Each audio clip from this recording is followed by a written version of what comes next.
राजस्थान की राजधानी जयपुर से एक बेहद बड़ी और दुखद खबर सामने आ रही है। यूनिवर्सिटी ग्रांट कमीशन यानी यूजीसी के नए नियमों के खिलाफ सड़कों पर उतरी राजपूत करनी सेना का प्रदर्शन हिंसक हो गया है। इस आंदोलन ने तब एक दर्दनाक मोड़ ले लिया जब करनी सेना के प्रदर्शन में पहुंचे देवराज की इलाज के दौरान मौत हो गई। करनी सेना का दावा है कि देवराज की मौत पुलिस के लाठीचार्ज और वाटर कैनन की तेज बौछारों की वजह से हुई। इस घटना के बाद राजस्थान की सियासत और राजपूत समाज में भारी उबाल आ गया है। यूजीसी के नए नियमों को स्वर्ण छात्रों के खिलाफ बताते हुए श्री राजपूत करनी सेना ने बीकानेर के देशनोक से जयपुर तक करीब 600 किलोमीटर लंबी स्वर्ण न्याय पैदल यात्रा निकाली थी। सोमवार को जब ये यात्रा जयपुर पहुंची तो इसका मकसद जिला कलेक्टर के जरिए राष्ट्रपति को ज्ञापन सौंपना था, लेकिन सरकार ने कानून व्यवस्था का हवाला देते हुए शहर के अंदर प्रवेश की अनुमति नहीं दी। जैसे ही हजारों कार्यकर्ता रावण गेट से कलेक्ट्रेट की ओर बढ़े, कालवाड़ पुलिया के पास पुलिस ने उन्हें बैरिकेड लगाकर रोक दिया। उग्र भीड़ ने बैरिकेड्स हटा दिए और आगे बढ़ गई। इसी दौरान डीसीपी वेस्ट प्रशांत किरण और पुलिसकर्मियों के साथ प्रदर्शनकारियों की तीखी नोकझोंक और धक्का मुक्की हुई। हालात बेकाबू होते देख पुलिस ने खासाकोटी पुलिया के नीचे प्रदर्शनकारियों को रोकने के लिए हल्का लाठीचार्ज किया और वाटर कैनन से पानी की तेज बौछारें छोड़ी। कई कार्यकर्ता पानी की बौछारों के बीच मशीन तक पहुंचने की कोशिश करते दिखे। सड़क पर भगदड़ और अफरा तफरी का माहौल बन गया। इसी पुलिस कार्रवाई के बीच एक बड़ा हादसा हो गया। करनी सेना के आंदोलन में पहुंचे देवराज की अचानक तबीयत बिगड़ गई, जिसके बाद उन्हें तुरंत जयपुर के सवाई मानसिंह अस्पताल में भर्ती कराया गया। लेकिन डॉक्टरों के तमाम प्रयासों के बावजूद देवराज को नहीं बचाया जा सका और इलाज के दौरान उनकी मौत हो गई। करनी सेना का सीधा आरोप है कि देवराज की मौत पुलिस की कार्रवाई के कारण हुई। संगठन का दावा है कि पुलिस द्वारा किए गए लाठीचार्ज वाटर कैनन के बौछार से देवराज गंभीर रूप से चोटिल हो गए थे, जिसकी वजह से उनकी जान गई। देवराज की मौत की खबर फैलते ही करनी सेना और अन्य राजपूत संगठनों में भारी आक्रोश फूट पड़ा है। करनी सेना के राष्ट्रीय अध्यक्ष महिपाल सिंह मकराना ने पुलिस प्रशासन पर बर्बरतापूर्वक बल प्रयोग का गंभीर आरोप लगाया। महिपाल सिंह के अनुसार वाटर कैनन की बेहद तेज बौछारें सीधे देवराज को लगी थी। संगठन ने इस घटना को पुलिस की ज्यादती मानते हुए मामले की उच्च स्तरीय और निष्पक्ष जांच की मांग की है। साथ ही लाठीचार्ज और वाटर कैनन का आदेश देने वाले जिम्मेदार पुलिस अधिकारियों के खिलाफ तुरंत सख्त कार्रवाई का अल्टीमेटम भी दिया है। हमारे मूल ओबीसी के एक हमारे समर्थक थे देवराज सिंह पलाड़ा, वो हमें समर्थन देने आए थे। खूब सारे ओबीसी के लोग वहाँ थे, क्योंकि ओबीसी के लोग भी इसका विरोध कर रहे हैं कि हमें कहीं स्वर्णों से अलग नहीं होना, हम स्वर्णों के बच्चों के साथ पढ़ना चाहते हैं। तो वाटर कैनन चलाया गया केवल 1.5 किलोमीटर बाद में। हमारी महिलाओं की छाती पे वाटर कैनन चलाया था। वो लड़का भी उसी भीड़ में था। वाटर कैनन चलने के बाद उसकी तबीयत खराब हुई। तबीयत खराब होने के बाद उसको हॉस्पिटलाइज किया गया। वहाँ हार्ट अटैक से उनकी मृत्यु हो गई। एक माँ को अपना बेटा खोना पड़ा। एक हमारे समाज को एक ऐसा कार्यकर्ता खोना पड़ा जो जात पात से ऊपर उठकर कहीं ना कहीं मानवता पे विश्वास करने वाला लड़का था। और आप देखिए कि उसको मार दिया गया ऐसे अधिकारियों के आदेश पर जिनको कतई ज़रूरत नहीं थी कि हिंसात्मक गांधीवादी तरीके से आगे महिलाएं चल रही, बुजुर्ग व्यक्ति पीछे चल रहे, बच्चे चल रहे, उन पर वाटर कैनन की ज़रूरत क्या थी?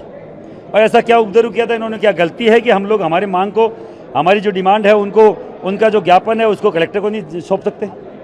केवल हम ज्ञापन देने आ रहे थे। कलेक्टर को राष्ट्रपति के नाम ज्ञापन था, जिसको शांतिपूर्वक तरीके से 800 किलोमीटर की यात्रा, पैदल यात्रा करके आ रहे थे। इन्होंने वाटर कैनन का उपयोग किया। फिर कलेक्टर पे साहब लाठियां बाजी, हमारे बच्चों के सर फोड़ दिया, हाथ तोड़ दिया, अंगुलियां तोड़ दी, पसलियां तोड़ दी, पैर टूट गए। क्यों भैया? किसने आदेश किया? ऐसा कौन सा था? हिटलर जो ऊपर बैठा हुआ है, जिसने आदेश किया? हम उस हिटलर के नाम जानना चाह रहे हैं?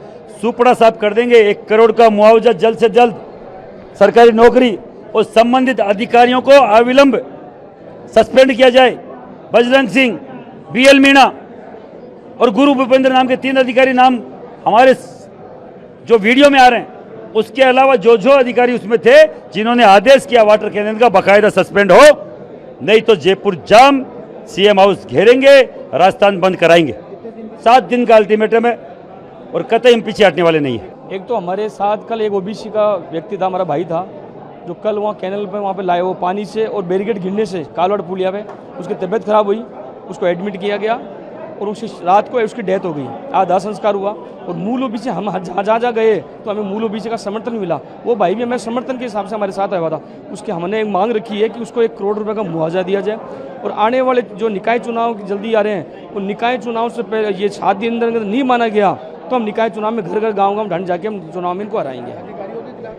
और जो वहाँ पे लाठीचार्ज हुआ, लाठीचार्ज होने के बाद और जो सर फोड़े गए, उसके बाद जितने भी अधिकारी जो वहाँ पर लगाए हुए थे, अब ये 3 नाम हमने बताए हैं, बजरंग सिंह जी का नाम है, गुरु गोविंद जी का भी नाम है, एक BL मीणा है, और आला अधिकारी जो लग रहे थे वहाँ पे, जिन लोगों ने लाठी चार्ज किया है, उन लोगों पे उन पर 7 दिन के अंदर उन पर कार्रवाई की जाए, उनको हटाया जाए, नहीं तो हम ये उग्र आंदोलन करेंगे, जयपुर बंद का करेंगे या CM हाउस घेरेंगे। देवराज की मौत ने यूजीसी के नियमों के खिलाफ चल रहे इस आंदोलन को अब एक बड़े प्रशासनिक और राजनीतिक टकराव में बदल दिया है। एक तरफ करनी सेना देवराज की मौत के लिए सीधे तौर पर पुलिस कार्रवाई को जिम्मेदार ठहरा रही है, तो दूसरी तरफ पुलिस प्रशासन के लिए कानून व्यवस्था बनाए रखना एक बड़ी चुनौती बन गया है। सरकार इस पूरे मामले और करनी सेना के दावों पर क्या एक्शन लेती है, इस पर हमारी नजर बनी रहेगी।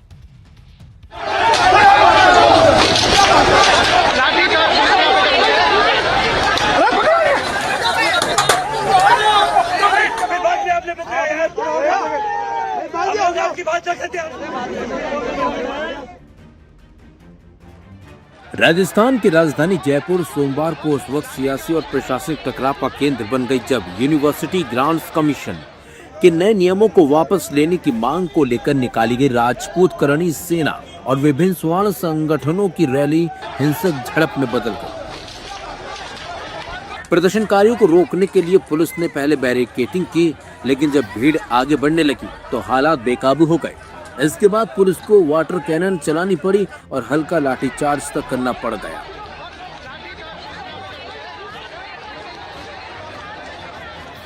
पूरे घटनाक्रम ने राजस्थान की राजनीति में नई बहस छेड़ दी है।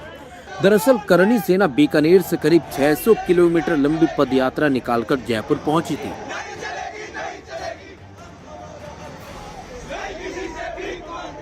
संगठन का आरोप है कि यूजीसी के नए नियम स्वर्ण छात्रों और शैक्षणिक संस्थानों के हितों के खिलाफ है। प्रदर्शनकारियों की मांग थी कि इन नियमों को तत्काल वापस लिया जाए और सरकार इस मुद्दे पर स्पष्ट रुख अपनाए।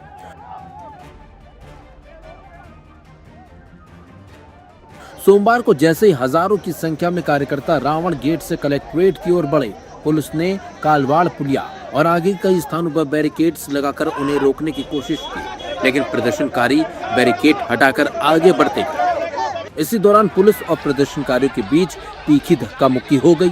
हालात इतने तनावपूर्ण हो गए कि DCP वेस्ट प्रशांत किरण के साथ भी नोकझोंक और धक्का मुक्की की स्थिति बन गई।